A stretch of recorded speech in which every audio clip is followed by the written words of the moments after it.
L'invité café. L'invité café ce matin, un inspecteur de l'Académie démite ses fonctions en Guyane. Nous en parlons avec notre invité café, M. Didier Dorlipo, secrétaire général de l'SEINSA. Il est interrogé par Charlie Torres. Bonjour Didier Dorlipo. Bonjour. Alors le rectorat a finalement tranché dans cette affaire des écrits jugés racistes de l'inspecteur Le Guillou. Ce dernier a finalement démis de ses fonctions, c'est ce que vous souhaitiez ? Oui, c'est ce qu'on souhaitait, très clairement, mais pas que.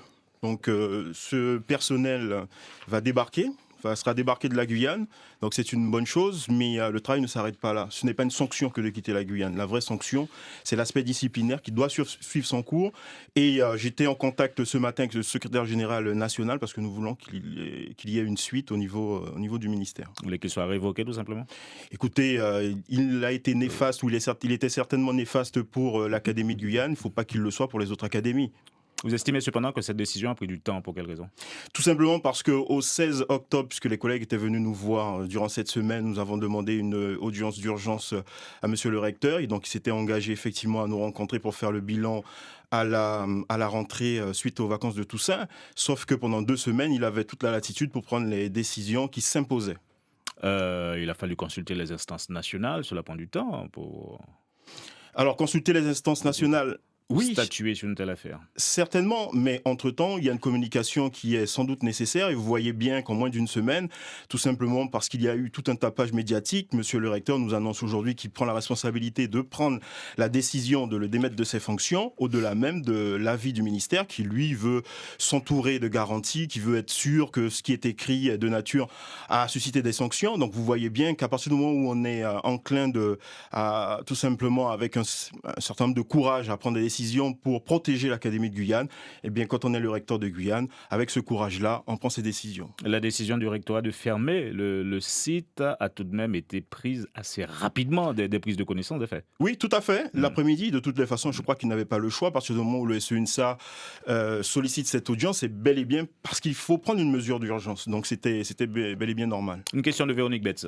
On a l'impression que vous soupçonnez le rectorat, voire le ministère, d'avoir voulu un peu pousser la poussière sous le tapis, étouffer quelque part cette affaire ? En ce qui nous concerne, effectivement, nous posons la question de la responsabilité de monsieur le recteur concernant le traitement de cette affaire. Parce qu'il n'est peut-être pas question pour nous de chercher une quelconque reconnaissance en mettant sur la place publique tout de suite et d'emblée ce scandale, mais tout simplement de donner à monsieur le recteur la possibilité de nous montrer qu'il est à la hauteur de ses fonctions. Je rappelle qu'un IAIPR est sous l'autorité directe de monsieur le recteur, de même que sous celle de l'inspecteur général de l'éducation nationale qui était de passage aux Antilles. Nous avons donné aussi cette information à monsieur le recteur et vous voyez bien qu'en 2 semaines, les décisions n'ont pas été prises. Et au-delà, c'est un certain nombre de sujets comme ça qui sont brûlants pour l'Académie et pourtant on n'a pas les décisions tout de suite il n'y a pas de réactivité. Nicolas Pietrus. Oui, pour Didier Dorlipo, donc cette information, notamment dans l'ouest guyanais, a eu un retentissement assez particulier. Alors, est-ce que c'est un cas isolé, monsieur Dorlipo ? Alors, nous espérons que c'est un cas isolé. Vous savez, nous posons la question de l'attractivité de notre académie, où nous avons un réel problème de vivier, où nous avons besoin de personnel venu d'autres départements. Et à partir du moment où vous avez ce besoin, est-ce qu'il faut accepter tout et n'importe quoi ?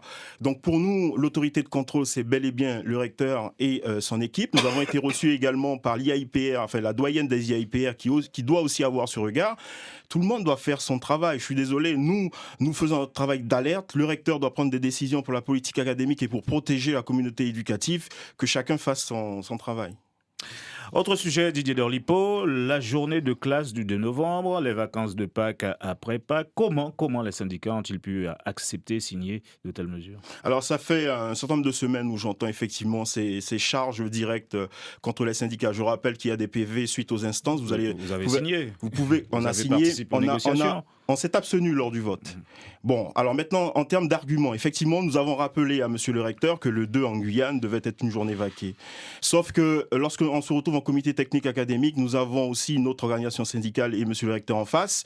Donc, tout le monde ne partage pas notre avis. Sauf que nous comptons sur le Conseil d'éducation nationale, qui est la strate au-dessus, où normalement doivent être présents les élus, les parents d'élèves, les entreprises, donc les forces vives de la société guyanaise. Et malheureusement, personne ne siège. Le dernier Conseil d'éducation nationale qui s'est tenu à la région, il n'y avait aucun élu. Pour exemple, les vacances de Pâques en dehors de la période de Pâques. On a eu l'avant-dernier Conseil d'éducation nationale où n'étaient présents que 2 politiques. Je suis obligé de les nommer, c'était Madame Lynn Létard et Monsieur Fortuné Mécène. Eh bien, il a suffi que l'UNSA redise que c'était un scandale le fait d'avoir les vacances de Pâques après Pâques, que Madame Létard dise, mais j'entends que l'UNSA n'est pas d'accord, pour que Monsieur le recteur revienne sur cette position. Et c'est pour cela que parce que c'est un calendrier triennal qui est voté, pour l'année 2016-2017 et l'année 2017-2018, on reviendra sur la journée des défunts qui sera vaquée et également sur les vacances de Pâques qui seront pendant les vacances de Pâques. Véronique Betts. Alors, la Réunion, la Nouvelle-Calédonie ont des calendriers adaptés à leur climat. La Guadeloupe a eu, avant même le début de l'année, son de novembre. Pourquoi est-ce que les Guyanais sont toujours à la traîne, on va dire ?